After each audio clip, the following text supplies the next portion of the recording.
panahon nga ang putling ebanghelyo gihagis sa mga hiwi nga pagtulunan. Kinahanglan mo barug ang mga tinun-an ni Kristo sa pagpakigbisog sa paglaban sa pagtuo, nga magkausa ug alang sa tanang panahong gihatag sa Dios ngadto sa iyang katawan. Maoy hinungdan nga namugna kining tulumanon ang putling ebanghelyo. 30 minutos nga pagsabwag sa tinuod nga ebanghelyo. Kauban ni Pastor Jeremias Hangad, ang putling ebanghelyo. Tulumanon nga gihatod kaninyo sa Herald of Grace Radio Ministries Philippines. Ang putling ebanghelyo.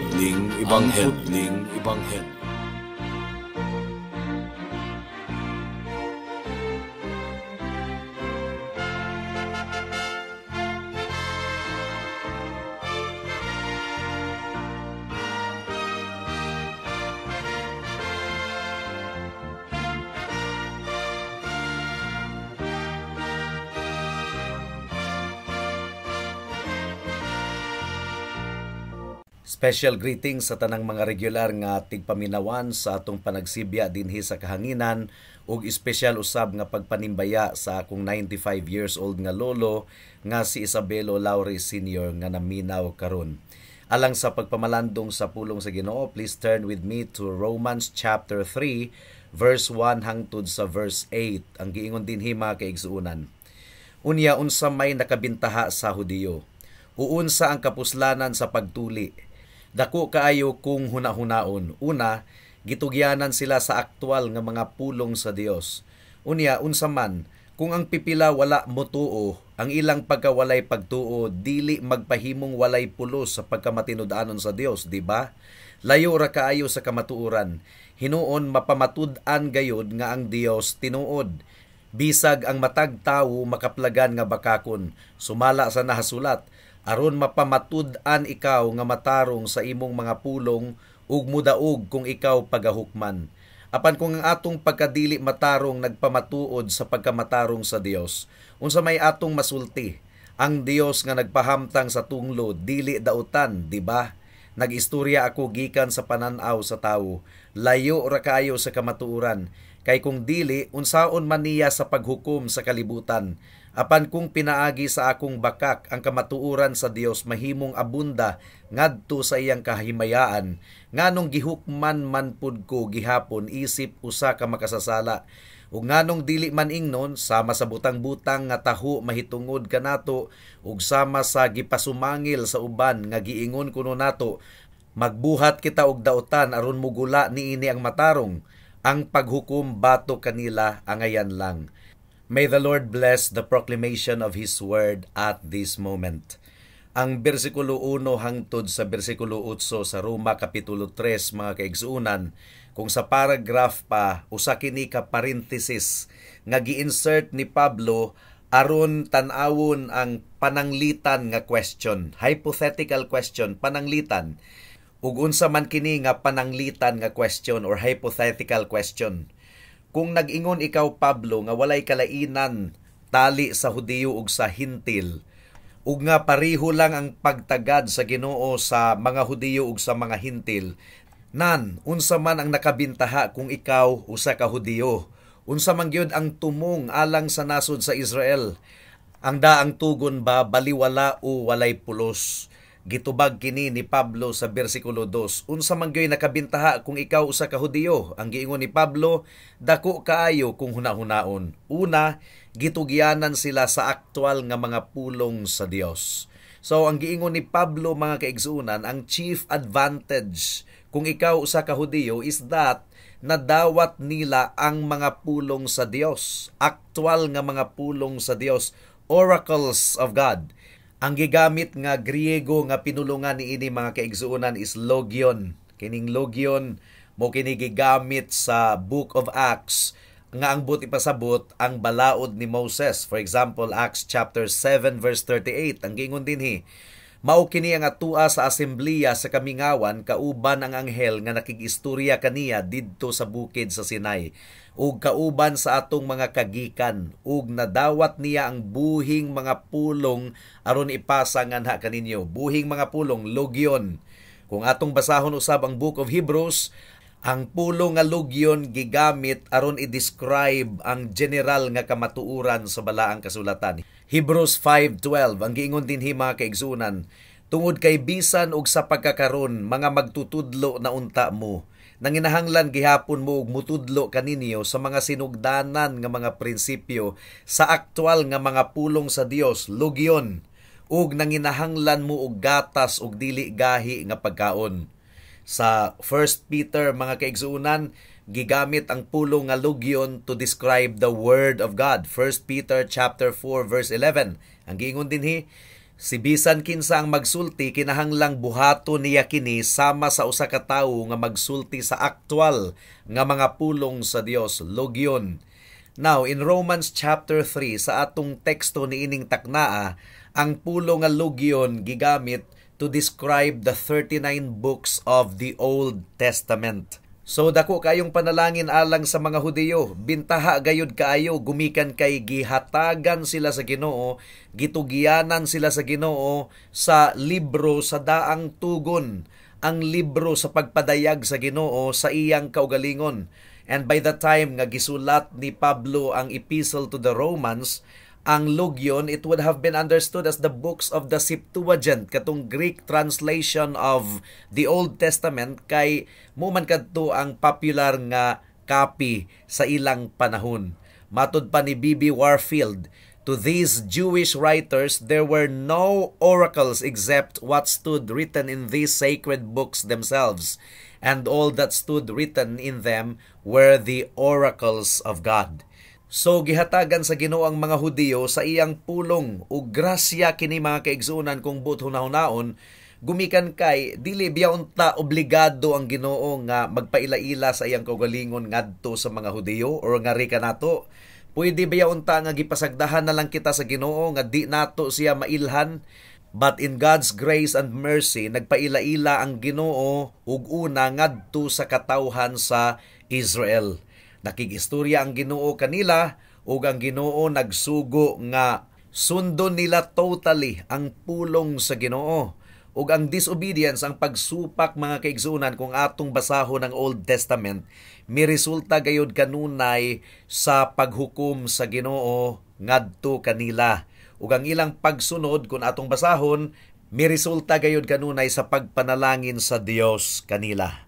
So, sa atong pamalandong niining taknaa mga kaigsunan, atong sabton kung giunsa paghatag sa Ginoo sa iyang pulong kanato o kini dako kaayong panalangin. Unang punto, ang pagpaila-ila sa Ginoo sa iyang kaugalingon ngari kanato gibuhat niya kini pinaagi sa progressive revelation. Gianam-anam sa Ginoo ug pagpaila-ila ang iyang kaugalingon ngari kanato nagkadugang. So initially, nakigistorya ang Ginoo sa atong mga covenant heads, si Adam. Nagpaila-ila ang Ginoo sa iyang kaugalingon ngadto kang Adam, ngadto kang Noe, ngadto kang Abraham, ngadto kang Moses. Una, gihatag sa Ginoo ang iyang pulong ngadto kang Adan. Gihatagan sa Ginoo si Adan og pagdumala sa tibuok kalibutan. Mo kini atong mabasa sa Genesis chapter 1 verse 28 hangtod sa 30. Gitawag sa Ginoo si Adan aron mahimong mabungahon, mudaghan ug pun-on ang kalibutan sa iyang mga kaliwat.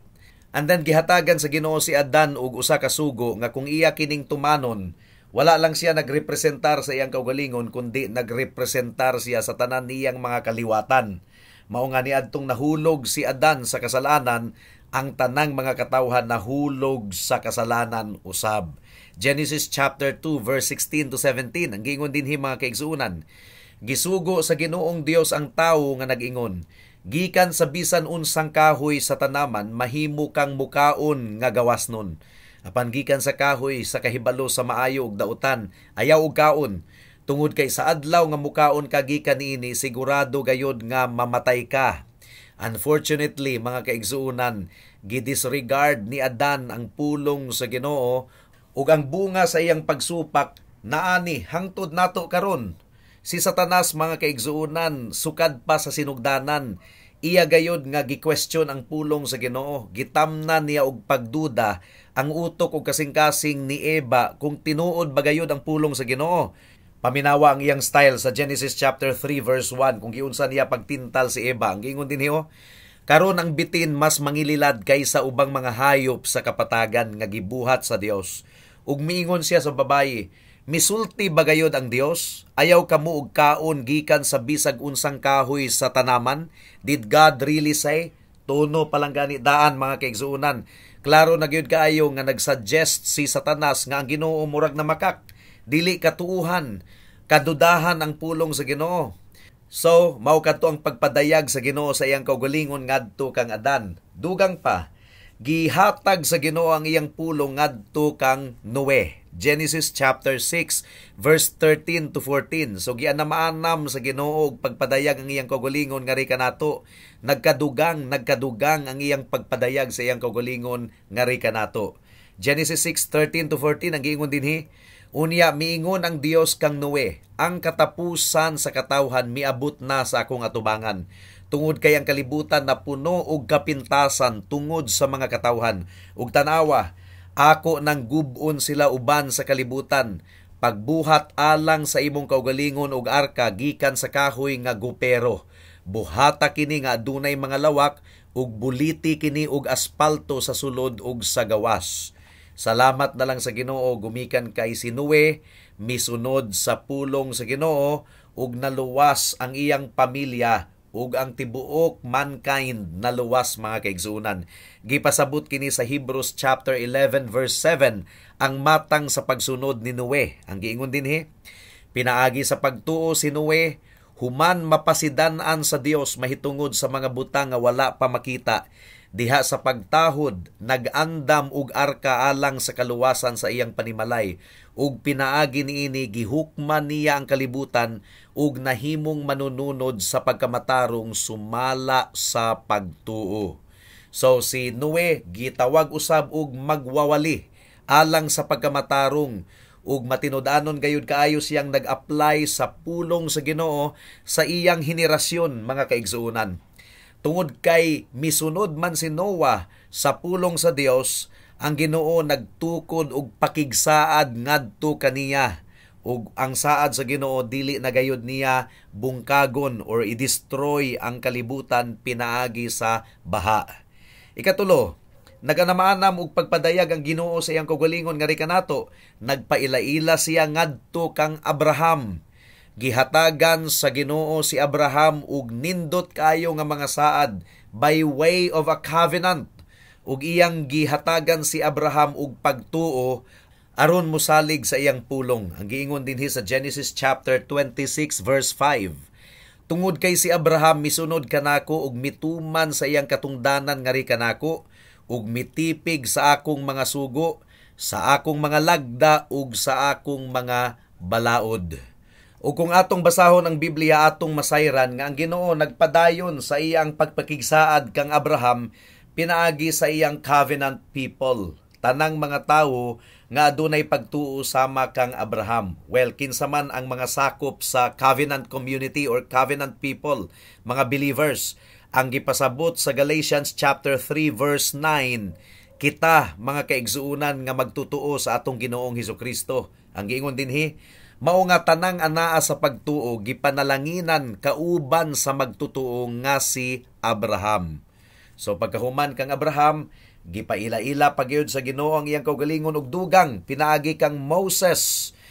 Gitawag sa Ginoo si Moses dili lang aron mangulo sa mga anak ni Israel pagawa sa Ehipto, kundili iwali usab ang pulong sa Dios ngadto sa nasod sa Israel. And then, gisulat ni Moses ang pulong sa Ginoo aron mapreserbar kini hangtod sa atong panahon karon. Ang giingon diri sa Exodus chapter 24 verse 3 to 4. Unya miabot si Moses ug gitaho niya ngadto sa mga tawo ang tanang mga pulong sa Ginoo ug ang tanang mga tulumanon ug ang tanang mga tawo mitubag sa usa ka tingog ug miingon, ang tanang mga pulong nga gisulti sa Ginoo among buhaton. O gisulat ni Moises ang tanang mga pulong sa Ginoo. Unya mibangon siya og sayo sa kabuntagon ug nagtukod og altar sa tiilan sa bukid nga adunay 12 ka mga bato nga handumanan alang sa 12 ka mga tribo ni Israel. So gisulat ni Moses ang mga pulong sa Ginoo obviously for preservation. Ang giingon sa Deuteronomy chapter 31 verse 9, mao nga gisulat ni Moses kining maong balaod ug gihatag kini ngadto sa mga pari, mga anak ni Levi nga nagpas-an sa arka sa kasabutan sa Ginoo ug ngadto sa tanang mga tigulang sa Israel. Kining safekeeping, pagpreserbar sa pulong sa Ginoo, nagaawhag kanato nga ato kining tun-an, ato kining i-practice ug ato usab kining itudlo ngadto sa uban. Ang mga elders sa Israel, ang mga Levita, gisugo gayud sila sa Ginoo nga itudlo ang pulong sa Dios ngadto sa mga katawhan. Ug ang mga ginikanan, mga kaigsuonan, kitang tanan nga mga ginikanan, gisugo gayud kita sa Ginoo nga atong itudlo ang pulong niya sa atong mga anak, sa atong kapanahunan. Mao kini ang giingon sa Deuteronomy chapter 6 verse 6 to 7. Kining mga pulong nga akong gisugo ninyo karong adlaw, ipahimutang sa inyong kasing-kasing ug makugihon ninyong isaysay sa inyong mga anak ug pagahisgutan ninyo ang maong mga pulong kung maglingkod kamo sulod sa inyong balay, kung maglakaw kamo sa dalan ug kung maghigda kamo ug kung mubangon kamo. So aduna gayud di ay sugo ang Ginoo sa mga ginikanan nga atong itudlo ang iyang pulong sa atong mga anak. O kung wala nato kinibuhata, misupak kita sa pulong sa Ginoo. Mao nga daghang mga bata karon nga ang kinabuhi na alaot gumikan kay ignorante sa pulong sa Ginoo. Well, later mga kaigsuonan, ang mga hari sa Israel gisugo nga before sila mulingkod sa ilang pagkahari, sa ilang trono, kinahanglan nga ila gayong kopyahon pinagi sa ilang mga kamot ang pulong sa Ginoo. Deuteronomy chapter 17 verse 18 to 19 ang giingon dinhi. Karon mahitabo kini kung mulingkod siya sa trono sa iyang gingharian, nga musulat siya alang sa iyang kaugalingon ug usa ka kopya niining maong balaod sa sulatanan nga linukot sa presensya sa mga Levitanhong mga pari, ug mag-uban kini kaniya ug basahon niya kini sa tanang adlaw sa iyang kinabuhi aron makat-on siya nga mahadlok sa Ginoo nga iyang Dios pinaagi sa maampingon nga pagsunod sa tanang mga pulong niining maong balaod ug niining mga tulumanon. Nganong ang mga katawhan sa atong panahon karon walay kahadlok sa Ginoo. Ang tubag, ignorance of the word of God. Wa sila masayod sa pulong sa Ginoo. Ug ang pulong sa Ginoo mao kadto ang himaya sa Dios ngadto sa nasod sa Israel. Ang giingon sa Deuteronomy chapter 4 verse 5, tanawa, gitudluan ko kamo sa mga tulumanon ug paghukom sama sa gisugo kanako sa Ginoo nga akong Dios, nga inyong buhaton kining mga butanga sa yuta diin kamo musulod aron panag-iyahon kini. Mao nga tumana og buhata kining tanan tungod kay mao kana ang inyong kaalam ug ang inyong kahibalo at tubangan sa mga tawo nga mamati niining tanang mga tulumanon ug moingon. Sigurado gayud nga kining maong bantugan nga nasod usa ka manggialamon ug may panabot nga mga katawhan. Tungod kay aduna pa bay bantugan nga nasod nga adunay Dios nga duol kaayo niini sama sa Dios nga atong Ginoo inig tawag nato kaniya. O aduna pa bay bantugan nga nasod nga adunay mga tulumanon ug mga paghukom nga matarong sama niining tibuok balaod nga akong gihatag kaninyo karong adlaw. So aduna pa bay nasod nga mas dako pa kaysa sa nasod nga adunay Dios sa ilang kinabuhi? Aduna pa bay mga nasod nga mas tinunglo kaysa sa usa ka nasod nga nasayod unta sa pulong sa Ginoo apan gidisregard kini? So mao kini nakabintaha sa nasod sa Israel, gitugyanan sila sa pulong sa Ginoo. Sila unta ang tigtipig sa pulong sa Ginoo. Subong pamalandungon mga kaigsuonan nga wa sila namati sa pulong sa Ginoo. Ilang gibaliwala ang pulong sa Ginoo, ang pulong sa Ginoo nga nagtudlo kanila mahitungod kang Kristo, mahitungod sa Mesiyas, ilang gibaliwala. Gihatagan sila sa libro sa Ginoo nga moontay tuyo nga mailhan nila si Kristo, pero pag-abot ni Kristo ilang gibalibaran si Kristo. Mao kini giingon sa Matthew chapter 21 verse 42. Miingon si Jesus kanila, Wala ba ninyo mabasa sa mga kasulatan ang bato nga gisalikway sa mga nagtukod, nahimo kining pangulong bato nga patukuranan, buhat kini sa Dios ug kahibulungan kini sa atong mga mata. Matthew chapter 22 verse 29. Apan mitubag si Jesus ug miingon ngadto kanila, nasayop kamo, sanglit wala man kamo nakasabot sa mga kasulatan o sa gahom sa Dios. Matthew 26 verse 55 to 56. Niadtong taknaa miingon si Jesus sa mga bagang katawhan, migawas ba kamo nga adunay mga espada ug mga bunal aron dakpon ako? Sama ra nga mudakop kamo sa usa ka tawo nga nag-aghat og revolusyon. Kada adlaw akong naglingkod sa templo nga nagtudlo ug wala kamo mudakop kanako. Apan kining tanan nahitabo aron ang mga kasulatan sa mga propeta matuman ug ang tanang mga tinun-an mibiya kaniya ug mikalagiw. So ang tanang nahitabo sa kinabuhi ni Jesus gitagna na, wa gyud ni mamatikdi sa mga Israelite, gumikan kay gitugyanan unta sila sa pulong sa Ginoo pero wala nila kini sabta, gibalibaran nila ang atong Ginoong Jesus. Luke chapter 24 verse 25 to 27 ang giingon dinhi, ug miingon siya ngadto kanila, mga buang kamo nga mga katawhan ug hinay kaayo diha sa kasing-kasing aron mutuo sa tanan nga gisulti sa mga propeta. Dili ba gikinahanglan alang sa Kristo nga mag-antos niining mga butanga ug musulod ngadto sa iyang kahimayaan? Unya sugod kang Moises ug sa tanang mga propeta, gipasabot niya ngadto kanila ang mga butang nga nahasulat mahitungod sa iyang kaugalingon sa tanang mga kasulatan. And then Luke chapter 24 verse 44 to 45. Karon miingon siya ngadto kanila, mao kini ang akong mga pulong nga akong gisulti kaninyo niadtong kauban pa ako ninyo, nga ang tanang mga butang nga nahasulat mahitungod kanako sa balaod ni Moises ug sa mga propeta ug sa mga salmo kinahanglang matuman. Unya iyang giablihan ang ilang mga hunahuna aron masabtan ang mga kasulatan. Mao nga gikonfront ni Jesus ang mga Israelites. Nagbasa kunuhay sila og Biblia pero wala nila kini masabti. John chapter 5 verse 39. Iniyong gisusi ang mga kasulatan tungod kay naghuna-huna man kamo nga sa mga kasulatan makabaton kamo og kinabuhing walay katapusan. Ug kini mao ang mga kasulatan mismo nga nagpamatuod mahitungod kanako. Now, ikaduhang punto mga kaigsunan, kinsa man ang tigtipig sa pulong sa Ginoo sa atong panahon karon? Ang naunang iglesia sa bag-ong tugon mga kaigsuunan, ang ilang Biblia Old Testament pa lang. Pero gituboy sa Ginoo ang mga apostoles aron ang ilang mga gisulat ug ang ilang pagtulunan mahimong pundasyon sa iglesia. Acts chapter 2 verse 42 ang gingon dinhi, nagpadayon sila sa pagtugyan sa ilang mga kaugalingon ngadto sa mga pagtulunan sa mga apostoles ug sa panagsandurot ug sa pagtipik-tipik sa pan ug sa pagampo.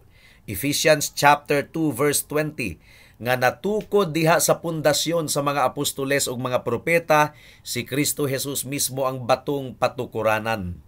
Pero sa atong panahon karon, kinsa ang gitugyanan sa pulong sa Ginoo? Ang tubag, ang church. 1 Timothy chapter 3 verse 14 to 15. Gisulatan ko ikaw mahitungod niining mga butanga nga naglaom nga makaduaw ko kanimo sa mubong panahon. Apan kung pananglitan ug malangan ako, nagsulat ako aron masayran nimo kung unsaon sa usa ka tawo sa pagpanglihok sa sulod sa panimalay sa Dios. Nga mao ang iglesia sa buhi nga Dios, ang haligi ug suporta sa kamatuoran. Subot pasabot, ang church gayo di ay ang tigtipig sa pulong sa Ginoo. Gitugian sa Ginoo nga ri kanato ang iyang pulong ug kinahanglan nga matinud-anon kita niining gisalig sa Ginoo kanato. Well, unsaon man nga mahimo kitang matinud-anon, kinahanglan ato kining iwali ngadto sa mga tawo nga wa pa makaila sa Ginoo. Ang pulong sa Ginoo mahinungdanon gayud kaayo sa ebanghelyo. Dili maluwas ang usa ka tawo kung wa niya masabti ang pulong sa ebanghelyo. Ephesians 1:13. Diha kaniya kamo usab human makapamati sa mensahe sa kamatuoran, ang ebanghelyo sa inyong kaluwasan human usab mutuo, gitatakan kamo diha kaniya sa balaang espiritu sa saad. So nagsugod kini sa pagpamati mga kaigsuonan, mao gani nga gawali ta dinhi sa kahanginan. 2 Thessalonians chapter 2 verse 13. apan kinahanglan nga magpasalamat kami sa Dios alang kaninyo mga igsuong lalaki ug babayi. Hinigugma sa Dios tungod kay gipili kamo sa Ginoo gikan pa sa sinugdanan, alang sa kaluwasan, pinaagi sa pagpabalaan, pinaagi sa espiritu ang pagtuo sa kamatuoran. So kinahanglang iwali ang kamatuoran. Romans chapter 10 verse 17 to 18. Mao nga ang pagtuo nagikan sa pagpamati ug ang pagpamati pinaagi sa pulong ni Kristo. Apan ako nagaingon, sigurado gayud nga wala sila makapamati, di ba? Apan sukwahi hinuon, ang ilang tingog nakaabot ngadto sa tibuok kalibutan ug ang ilang mga pulong ngadto sa kinatumian sa kalibutan. So kinahanglan nga honest ang atong paghandle sa Word of God. Dili nato tuison ang pulong sa Ginoo. 2 Corinthians chapter 4 verse 2. Apan gibiyaan namo ang mga butang nga tinago gumikan sa kaulaw nga wala nagalakaw diha sa pagpanlimbong o pagtuis sa pulong sa Ginoo, apan pinaagi sa dayag nga pagmantala sa kamatuoran nga nagpaila sa among kaugalingon ngadto sa konsensya sa matag tawo at ubangan sa Ginoo. Unsa pa? Kinahanglan nga atong ipaila-ila ang Ginoo ngadto sa mga katawhan pinaagi sa pagwali. Ang Dios mahimayaon, ang iyang perfection mga kaigsunan extraordinary. Kinahanglan nga matinud-anon kita nga mupaila-ila sa Ginoo pinaagi sa iyang pulong kung kinsa gayud siya. Eternal, self-existent, wise in His counsels, sovereign in His dominion, holiness, matarong, balaan, gamhanan kayo. Kinahanglan nga atong itudlo ang pulong sa Ginoo. Ug kinahanglan nga dili nato pahumukon ang pulong sa Ginoo. Kinahanglan hait ang pulong sa Ginoo nga motulisok gayud sa kasing-kasing sa mga katawhan. Hebrews chapter 4 verse 12. Tungod kay ang pulong sa Dios buhi ug nagapanlihok, mas hait pa kaysa espada nga duha ang sulab, nga mudulot bisan pa sa pinakalawom nga bahin sa kalag ug espiritu, sa susamang mga lutahan ug kauyukan, ug adunay katakos nga muhukom sa mga hunahuna ug tinguha sa kasing-kasing. So kinahanglang itudlo nato ang pulong sa Ginoo ug i-apply kini sa atong kinabuhi aron masaksihan kini sa mga katawhan sa atong palibot. Sagrado kini nga gitugyan sa Ginoo nga rika nato. Ug dunay duha ka aspeto mga kaigsunan. Ang una, positive. Ang ikaduha, negative. So ang positive, ang kamatuoran kinahanglan nga masayran sa mga katawhan aron masayod sila kung unsaon pagkinabuhi nga matarong. Ikaduha, atong i-confront ang mga sala sa atong panahon. Atong tulisukon ang konsensya sa mga katawhan pinaagi sa kamatuoran sa pulong sa Ginoo nga mas hait pa kaysa espada nga duhay sulab. Remember ang false doctrine, kining mini nga pagtulunan, mura kini og cancer nga magapaluya sa usa ka iglesia. O kinahanglan nga ang mga katawhan sa Ginoo maayong mga magtutuon sa iyang pulong. Kinahanglan nga mahimo kitang mga katawhan sa Biblia. We must be people of the book. Ug i-apply nato ang pulong sa Ginoo sa atong kaugalingon. Dili lang kay tigpaminaw lang ta sa pulong sa Ginoo, kundi kinahanglan nga tigbuhat kita sa pulong sa Ginoo. So ang pangutana niini mga kaigsuunan, aduna ba ikay taas nga pagtagad sa pulong sa Dios? Imo ba kining nakita nga bililhon kaayo nga kabtangan, nga mo'y pinakamahal kaayong bahandi nga imong nabatunan? Ug nakita ba nimo nga ang pulong sa Ginoo gitugyan sa Dios kanimo?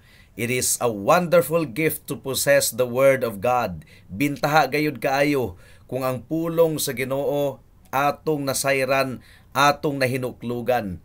Pero walay pulos kining tanan kung pareho sa mga Israelita atong gibaliwala ang pulong sa Ginoo sa atong kinabuhi.